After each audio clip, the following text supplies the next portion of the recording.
Be right with you. With you guys to come on, welcome. I know this is a happy Monday, and I'll be right with you. Just waiting for all you guys to pop on.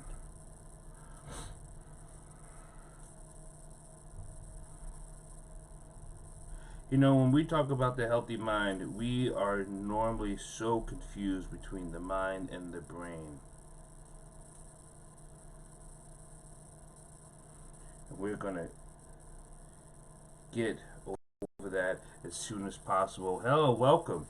Welcome to the Healthy Mind. I am Dr. Paul. Every morning here at 7 o'clock since this crisis has began or this pandemic has started, I wanted to come to you to discuss the healthy mind.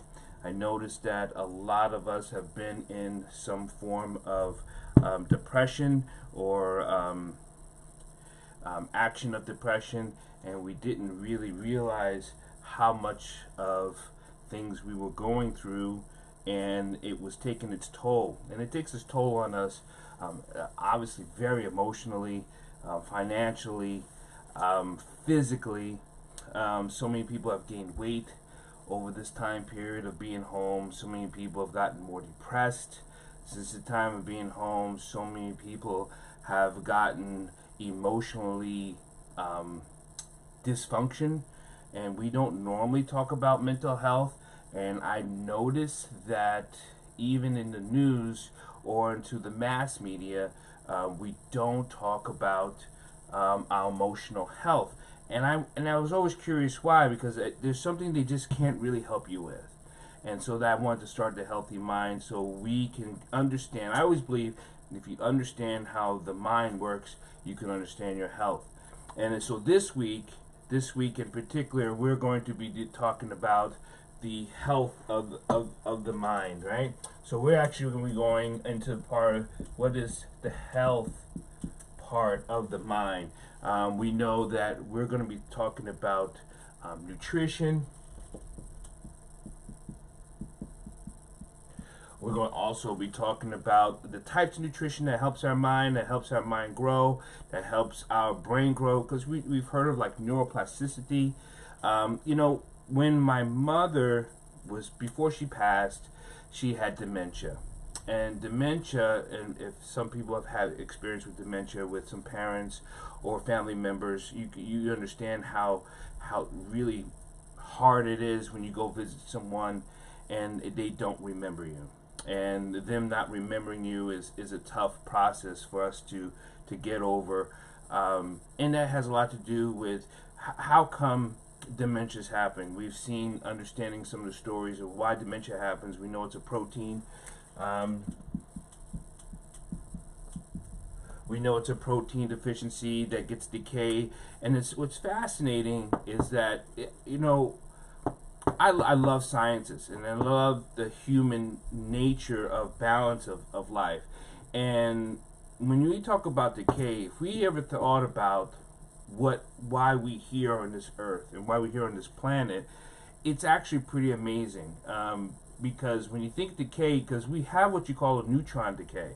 Neutrons decay, they don't last that long, but for some reason we end up still being here after 10 days. Like because remember, on the smallest level, subatomic level, you have neutrons, electrons, and protons, right?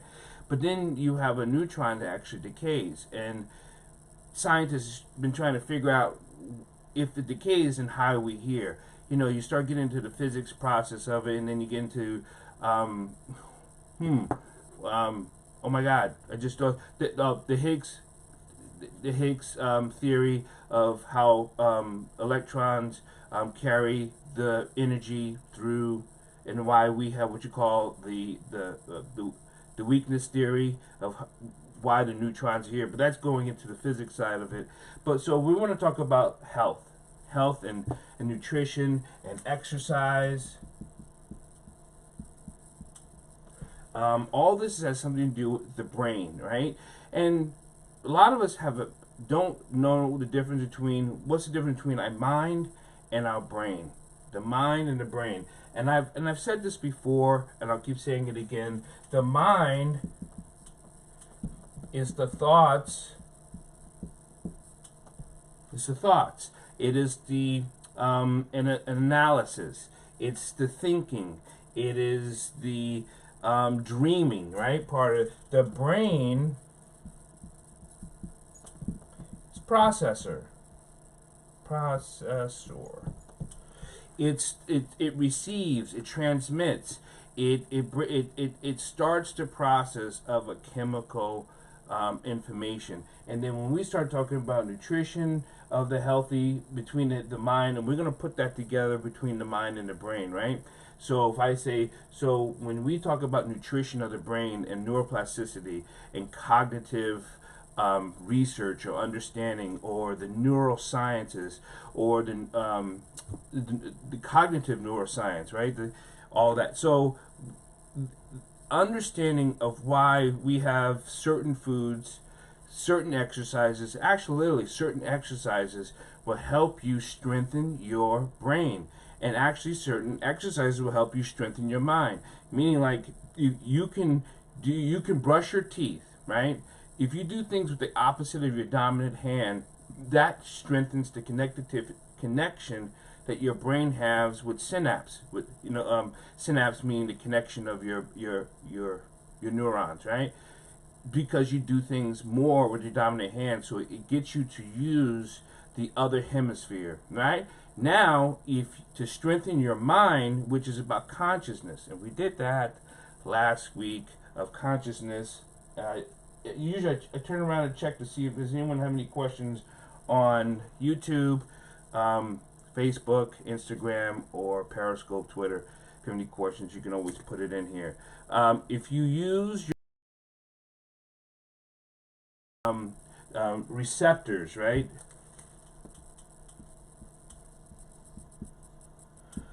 Receptors in the brain, right? And we got to talk about, because if we are weakening in our neuroplasticity, meaning the connective issues, the receptors, that means we have less of firing or energy that's going on in our brainstem. And we have over 70,000 thoughts. And if you can use your thoughts into doing other types of thoughts instead of going into what you call program habits. Program habits decreases the use or the need for protons or for protein, right? Protons too, actually, but that's on the subatomic level. But so if you don't have new thoughts, your protein derivative will go down. We know as there's a protein called the BDNF. BDNF.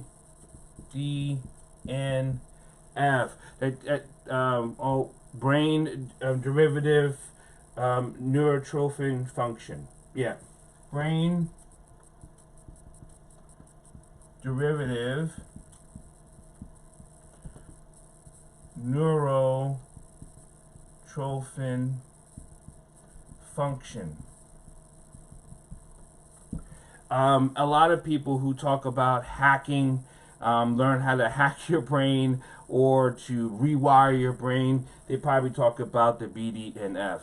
You can do your own little reading about what the brain derivative neurotrophic function is, because I'm going to be talking about that. We're also going to be talking about emotions, right? And we talked about emotions in one of our week segments of how to help our brain.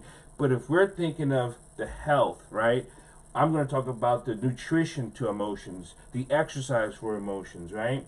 We're going to talk about the training. So we're going to be talking about, so this week we're going to be talking about the training to help with the health, right? We're really going to be talking about health, what we do to create the health of our mind, brain, right? So the nutrition, the exercise, the training, right? And then that's what we're going to talk about all week, and how it creates those functions in our brain and what causes it to get stronger and better. Because there's certain foods that we have, there's certain exercises. Just like if you want to work out your arms, you wouldn't do squats, right? If you want to work out your legs, you wouldn't do bicep curls. So there are definitely specific functions to work on, what you call the frontal lobe, the hippocampus, the cerebellum. There's all these different amazing exercises that we just don't do, which is also fascinating if you think of nutrition. If you go into, if you actually do some fasting, it has helped. Do you think that supplements that claim to aid the brain for whatever reason, memory, really works? Okay, so I got a question on Facebook about supplements, and I'll tell you this. I've always thought this. When I've bodybuilded for years. Yeah, I was a bodybuilder. That's fascinating. But eat first, supplement second. Supplement, it means to addition with. Now, I know, being with whose ever finances are tough when it comes to eating healthy. Trust me, when my mother, I think a lot of this, I got into neurosciences and physics and health because of started out through my background through the martial sciences, because we've learned how to navigate the body and hack it, so to speak, break it out, because we studied the different breath exercises, we studied the different movement in our muscles and tissues and tendons and motor functions. So we strengthen our brains, we strengthen our connection with our awareness to ourselves. My mother was so big on that, and my mother was 3-time heart attack, was dying of cancer, and so she got into natural health, and we were always into martial arts, and learning we went into being a vegetarian I think it was about 11, after she got out of kicking out all the drugs she was taking for cancer. So this is how I got into this health process, is because I've seen my mother live, and how it helped her remain alive and strong for as long as she has. A beautiful, beautiful, strong woman. And how she raised so many of our kids and my grandkids. And anyway, so this is how we know that different nutrition foods has helped the brain, the heart, the body. So now supplements. We can't eat that much. A lot of us can't afford it. So supplements help, but good supplements are different than the supplements you get at Walmart. They aren't as good as the supplements you get from a nutrition store. Why? Because it may have the same label, but the breakdown of the supplements are different. The breakdown of the supplements are different. For instance, you can have a vitamin C from Walmart, and you can have a vitamin C from a nutrition store. I don't want to represent different brands, but there's some amazing brands out there. The way it dissolves, or the coating it has in Walmart, is a lot different than the nutritional store. So dissolving rate. So if you want to test your supplements, drop your supplements in water and see how fast it breaks down. If it doesn't break down that fast, it probably just sits in your stomach. It just does. So just drop it in water and watch it dissolve. How long does it take to dissolve will give you an accurate account of how well your supplement is. Because good supplements break down right away, so you can have, because we're talking about absorption rate. And that's also when it comes to nutrition and protein, and the BDF gene and the BDF protein, and talk about the neuroplasticity of how the healthy mind. We're thinking of how you absorb, because if you're not absorbing, then nothing gets into the bloodstream. And if nothing gets into the bloodstream, then nothing gets into your cellular function. And if nothing gets into your cellular function, then it isn't working for you. Okay? I hope that answered your question. Let me get here. So yeah, I hope that answers your question. So we're going to be going all week on the healthy mind. the different foods to eat, like ketosis. Ketosis actually helps some of the brain function at a higher level. Yeah. I mean, and just because you get into ketosis, it helps because the brain functions off of proteins. You decrease some of the carbohydrates and just, let the brain become fat and lazy like carbohydrates does. But remember, there's also good carbohydrates. There are good fats. There are good oils. We're also going to be speaking of oils, I just thought about it. We're going to be talking about how the different oils we may use, like the lavender, the scentins, the different oils that are out there, the natural healing oils, because smell really helps our brain do some really amazing functioning things. So that's part of that healthy minds. We're going to talk about the different stones, because stones have energy. Because all this is about, if you think about it, it's about the use of energy. And what is energy? How we absorb it. Because if we don't absorb something, it will never transpose into anything. Right? So we also talk about training. Right? And that's the act of just doing things repetitively to increase the strength of X. Right? X is the variable. Well, this variable has a lot to do with our mind and our brain. We're also going to be doing with function. How the different types of nutrients or nutrition or exercises works and helps our receptors. Okay? So this week, if you have any questions, specific questions, please inbox me. I know this has helped me understand, and I totally believe in understanding. We have a problem with misunderstanding, not misinformation. When there's different informations out there, and there's tons of different science and theories and process, I just want to give you information, meaning that you still have to do some work. And in that information, you develop a process. And in that process, you develop you. And that is the most important thing. You developing you. Because if you don't develop you, and I've said this before, if you don't develop you, then someone else is running you. I mean, we talked about that with the subconscious also. If you are not in the process of actively breathing, actively eating, actively exercising, and when people says, if I'm exercising, aren't I actively doing it? No, because you could be doing squats and not knowing what muscles are being used in a balance function, right? Are you sitting back too much? Are your knees over your toes? You can do things literally wrong, and it won't have the same effect as you would like it to have. People walk for exercise, be like, how? Walk? I've been walking for months and I haven't lost any weight. Well, walking is different than just falling forward. Walking is a balanced structure of understanding what motions and movements of the muscles it takes for you to propel forward, not just stomping forward, right? So there's different actions and different processes.